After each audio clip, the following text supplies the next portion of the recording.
Dinala ng army vet ang kanyang labrador sa kulungan at nang makita ng aso, ang isang preso'y gumawa ito ng isang kakaibang bagay.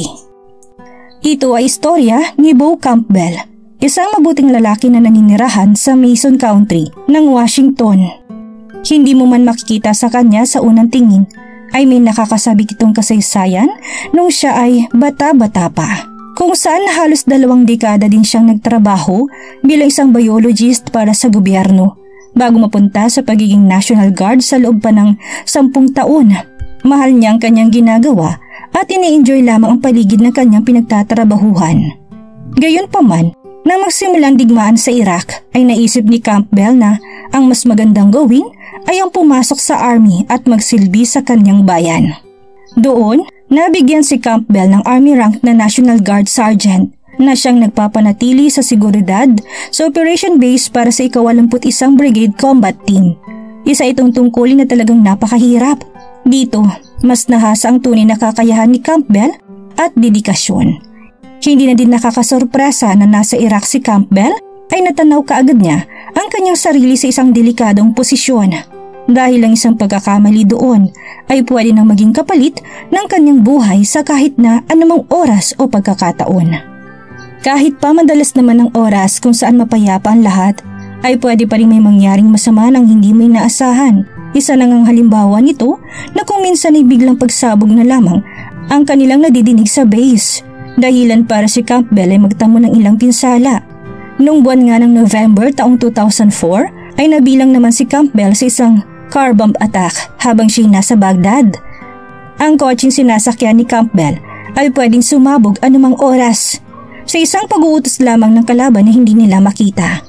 Ang ataking yun ay nag-iwan kay Campbell ng malalim na shrapnel wounds. Mabuti naman sa kabila ng lahat ay nagawa pa rin niyang mabuhay para maibahagi ang kanyang karanasan. Pinarangalan pa siya ng military sa kanyang ipinamalas na katatagan at katapangan. Ito ay isang Purple Heart Medal na nagpapakita kung paano niya nakayanan ang mga natamo niyang pinsala sa kalagitnaan ng kanyang tungkulin. Hindi lamang din ito ang natanggap ni Campbell.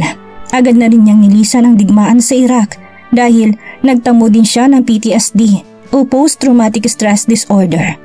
Dagdag pang brain injury na kanyang natamo at nerve damage. Bunga ng malakas na pagkakasabog noon, hindi kalayuan sa kanya. Dito na siya naging malilimutin sa kanyang nakalipas. Nagkaroon na rin siya ng takot sa maraming tao dahil sa kanyang mga matinding pinagdaanan. Maaaring naging komplikado na ang lahat sa kanya at nawala na siya ng kontrol. Maigi na lamang at naagapan ito dahil sa tulong na isang psychologist. Hindi lamang nakinig ang mga ito sa lahat ng kanyang pinagdaanan at nais sabihin kung hindi tinulungan pa nila na mahilom ang kanyang pag-iisip. Ito ay ang pagsasabi nila kay Campbell na kumuha ng isang service dog dahil ang pag-aalaga sa isang aso ay mapupwersa kay Campbell na lumabas, mamasyal, lumanghat ng sariwang hangin, marelax at makisama sa iba ng paunti-unti hanggang sa bumalik sa pagiging normal ang kanyang buhay. Isa itong mahaba pero natural na proseso na nagawa na ring sang-ayunan ni Campbell. Ang service dog ay yung mga aso na tumutulong sa kanilang mga tagapag-alaga sa mahihirap nitong mga kalagayan. Sila ay sinanay ng mabuti para maging mas masunurin, mapagmahal at maging mapag-alaga sa kanilang amo. Madalas ang nakuha sa kanila ay isang tao na may psychological problem kagaya ni Campbell. Dito na niya nakasama si Pax, ang Golden Labrador na kanyang naging service dog. Walang ibang nararamdaman ng army vet noon kung hindi magkahalong pagkasabik at pagkakaba. Unang beses niya kasi ito na mag-alaga ng isang aso pero nais niya rin namang malaman kung paano nga ba makakaapekto ang eksperimentong ito sa kanyang kondisyon. At hindi rin naman katagalan nang patunayan ni Pax ang kanyang sarili. Ang pinaka-inaalala lang naman ni Campbell ay ang pangamba na pwede siyang manganib anumang oras na kailangan niya maging ligtas sa bawat pagkakataon. Kaya naman si Pax ay nanatili lamang sa kanyang tabi palagi at hindi siya iniiwan at ipinapadama ng aso na anumang oras ay nandyan siya para ito protektahan sa kung anumang pwedeng mangyari. Kahit sa labas man ay palagi silang magkasama. Sa gabi naman, sa tuwing binabangungot si Campbell sa kalagitnaan ng kanyang pagtulog, ay tinatabihan ito agad ni Pax para ipadama na ligtas lamang siya at walang dapat na ipag-alala. Ang labrador na si Pax ang nagbigay sa kanyang amo ng kalakasan na makabawing muli sa kanyang buhay.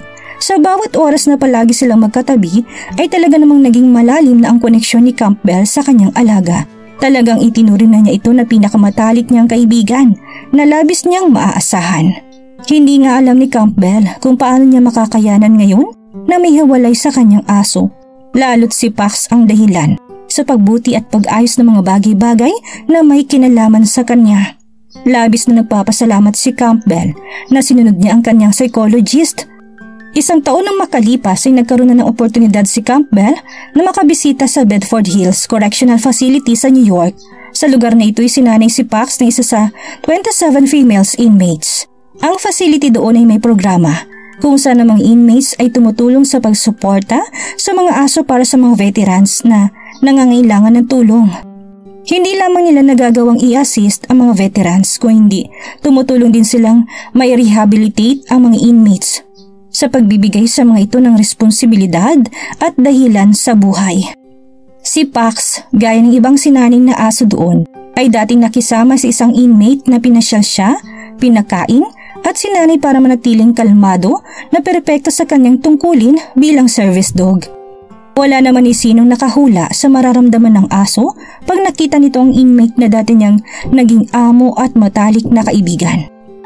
Pagdating noon ni Campbell doon, kasama ng ilan pang army vet, ay pinag-aamoy na ng kanilang mga service dog ang paligid. Naanimoy, naalala nila ang lugar na yon. Siyempre, dahil dito naman sila pinalaki at sinanay. Ang mga inmates ay nasa kanya-kanya nilang selda ng mga oras na yon habang ang gwardiya at warden ng kulungan ay makilala si Campbell. Ang mga inmates noon ay tila natutuwa din ay nais mapayakap sa mga aso na kanilang nakikita. Ang iba pa nga ay nag-aalok ng pagkain para malapitan ng aso ng kanila itong mahimas. Si Pax naman, gaya ng kanyang nakagawian, ay nanatili lamang sa tabi ni Campbell. Pero habang namamasyal sila sa loob ng pasilidad, ay isang babae ang bigla na lamang lumabas ng kanyang selda sa dulo ng isang mahabang koridor. Nang matanaw ito ng aso, ay bigla itong natigilan. Si Campbell naman ay napansin ang naging reaksyon ng aso at nagtaka din kung bakit tila nakangiti ang babaeng yun sa kanila. Ilang saglit din lamang ay masasagot din ang kanyang katanungan dahil bigla na lamang gumawa si Pax na isang bagay na hindi inaakala ni Campbell. Nanakbo si Pax at tinalo ng inmate na babae para mayakap ng pagkasaya. Si Campbell ay nagulat noong una bago niya malaman kung ano ba talaga ang nangyayari. Ang female inmate pala na yon ang siya nagpalaki kay Pax simula sa pool ng pagkatuta nito at nasanay sa kanya na maging matapat, mapagmahal at mapag-alaga sa kahit kanino man bilang isang service dog. Pinagdidilaan ni Pax ang mukha ng kanyang amo na wari mong sabik na sabik talaga ito sa muli nilang pagkikita. Ang inmate na babae ay nagngangalang Lori Kellogg, isang babae na nakulong dahil sa pagpatay. Kahit pa kinukonsidera siya ng ilang staff doon bilang isang perpektong preso, kaya naman nagawa niya makatanggap ng isang tuta mula sa isang programa ng Puppies Behind Bars. Namatay na rin ang ama niya ilang linggo bago siya masentensyahan at ang pag-aalaga kay Pax ang nagbigay tulong sa kanya na malabanan ng kalungkutan at pangungulila na kanyang nararamdaman noon. Gaya ni Campbell ay hindi na nalalayo sa puso ni Lori si Pax, kaya nang mapag-alaman niyang kinakailangan ng lumisan ni Pax para gumanap ng isang tungkulin ay labis siyang nag-iiyak. Hindi nais ni Lori na mapahiwalay kay Pax kailanman dahil ito na lamang ang nagmamahal sa kanya. Masakit para sa kanya na makita itong lumalayo para sumama sa iba. Gayunpaman ay pinatatag niya ang kanyang sarili dahil alam niyang pinala si Rex doon para tumulong din sa isang tao na may malalim at mahirap na pinagdaraanan. Isang karangalan kay Lori na makilala si Campbell ng araw na yon. Labis naman ding nagpapasalamat si Campbell kay Lori sa mabuting turo na nakagisna ni Pax. Gayon din ang pagsasanay dito na maging responsable at mapagmahal. At kahit pa nagkakaiba sila sa kanya-kanya nilang sitwasyon, ay hindi naging hadlang ito para madalas na silang makapag-usap at maging malapit sa isa't isa. Kung saan nagagawang i-update ni Campbell si Lori patungkol sa kalagayan ng kanilang alaga. Isang nakakamanghang pagmamahal at pagkakaibigan ng isang tao at kanilang service dog. Sa ngayon, hindi lamang ang buhay ni Campbell ang pinagbago ni Pax. Sa halip ay nagawa din itong mapabuti ang mahirap na kalagayan ni Lori sa kulungan. Sadyang si Pax ay isang nakakabilib na aso.